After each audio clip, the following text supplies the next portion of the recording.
can never say this enough. Make sure you download and have that Fox 2 weather app handy for today's storms. We'll check in with Stephanie in a moment. But first, good morning. Thank you for joining us on this Thursday. I'm Brandon Hudson. And I'm Amy Lange. And new this morning, Detroit police are investigating after a deadly shooting on the city's east side. The victim, a woman, was found in the middle of the street overnight in the area of Minerva in Marseille, a discovery which leads homeowners to question the safety in their own neighborhood. Fox 2 cameras were on the scene early this morning as police searched the area. So far, DPD has not released much information, but we are being told that someone discovered a woman's body lying in the intersection. Witnesses at the scene say this appears that a dog was also shot. So far, no word on any arrest. Stay with Fox 2 for updates as they become available. And new this morning, the man suspected in a string of crimes, including the murder of 2-year-old Winter Smith, is in court this morning. 26-year-old Rashad Trice is facing multiple felonies in Ingham and Macomb counties related to the kidnapping, an alleged assault on Winter's mother, and crashing into police, which happened during the manhunt for the missing child. Today's hearing, which was for state charges, ended up being mostly procedural, and a new court date was set. You know, Trice is also facing federal charges related to the kidnapping and murder of Winter Smith earlier this month. Also new this morning, this is sentencing day for former Cass Tech quarterback Jeru Campbell. He pleaded guilty to a disturbing incident involving his own daughter in Oakland County. Police arrested him on Christmas Day last year as he attempted to visit the mother of his child at a psychiatric facility in Auburn Hills. When he was denied access, he recorded a video as he threatened security, holding his daughter in one arm and a pair of scissors in the other.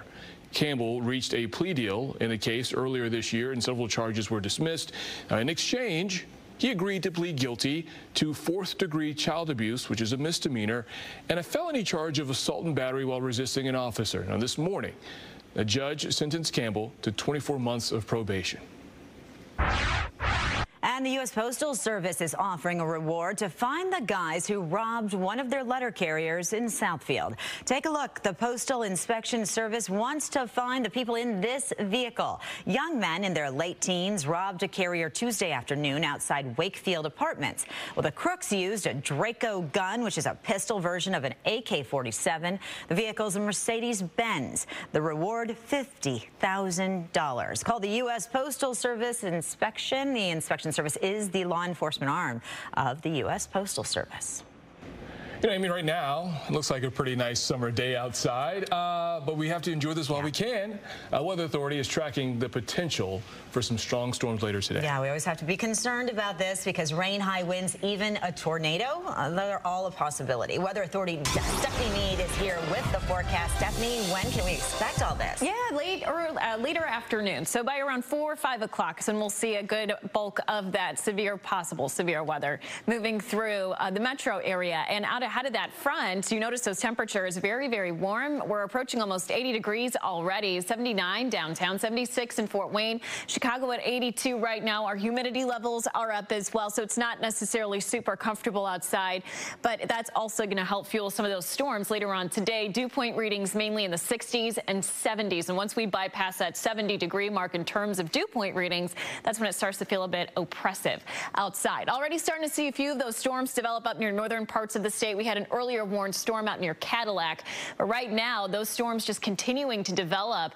down western parts of the state, and that eventually is going to strengthen as it tracks its way across central parts of Michigan later on today. So this is by 2 o'clock in the afternoon, already approaching the Flint area, possibly seeing some severe weather out of that. As it tracks closer to us, notice how it just explodes across portions of the metro area, up near Port Huron, all the way down into Monroe County, including downtown Detroit. This possibly could contain some damaging wind, very large hail, and again, we're not going to rule out that opportunity for a spin-up tornado. So for right now, we have an enhanced risk, so level 3 out of 5. That's that brown color across the metro area. Larger hail, damaging wind in excess of 60 miles per hour, and then we'll start to scale back that severe weather threat across central and northern parts of the state. We do have a quieter weekend out ahead of us. We'll have that in the extended forecast coming up here in just a few minutes. Brandon? Thanks, see you in a bit. New this morning, with mortgage rates rising and sales slipping, Detroit-based Rocket Mortgage is looking to reduce its workforce. The company is offering buyouts. How many is unclear. Employees who were offered the buyouts have until next Wednesday to make this decision. Rocket lost more than $400 million in the first quarter of this year. Well, when you go to cheer on your favorite Michigan college sports team, you can now do so with a beer. A lot of people saying cheers to Cheers. that. The governor signed a bill into law which allows alcohol sales at games. This will no doubt lift the spirits of fans, pun intended. Fox 2's Robin Murdoch is live with reaction. Robin, these universities could make an extra $1 million just from these sales alone. Yeah, a lot of people are very excited, Brandon and Amy, about the possibilities with this new law. Now, this new law, it does affect college sports like football, baseball, basketball, among others. And it will take effect in the fall at Michigan State University as well as the University of Michigan. Take a listen.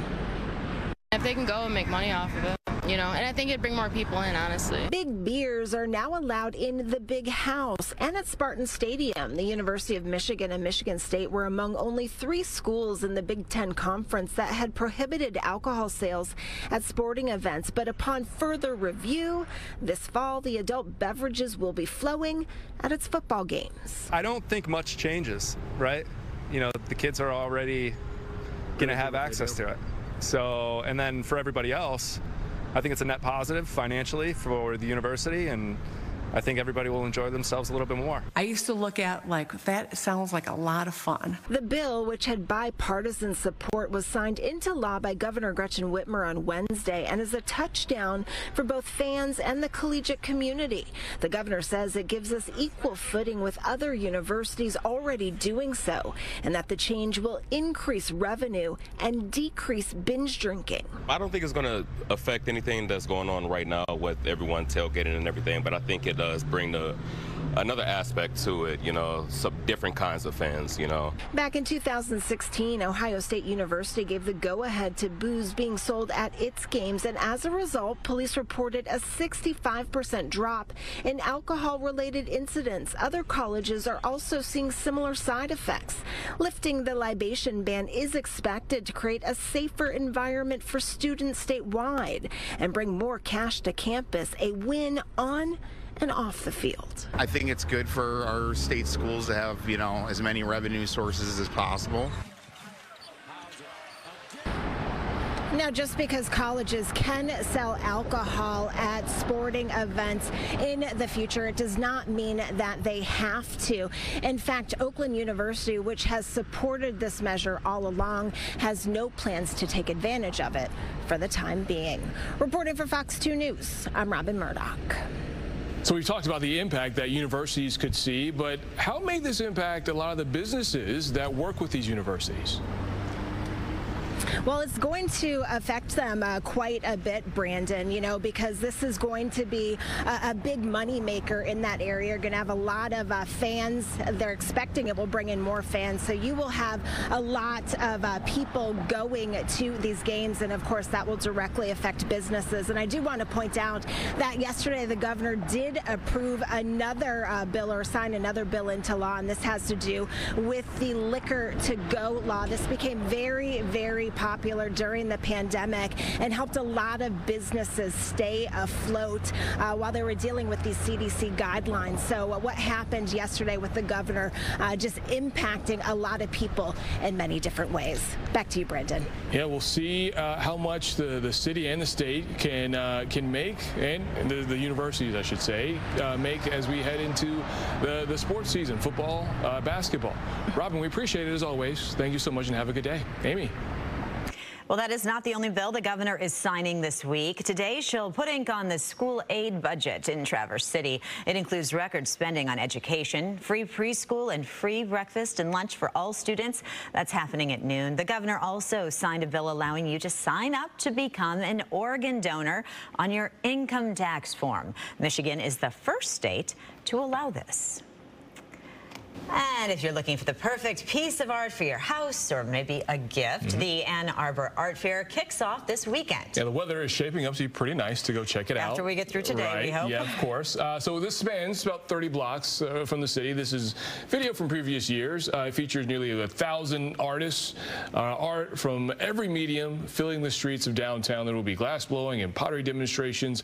Plus, there will be live music on 3 stages around town. The art fair runs today. Actually, I should say this is video from today until tomorrow, 10 a.m. until 9, and Saturday from 10 until 8.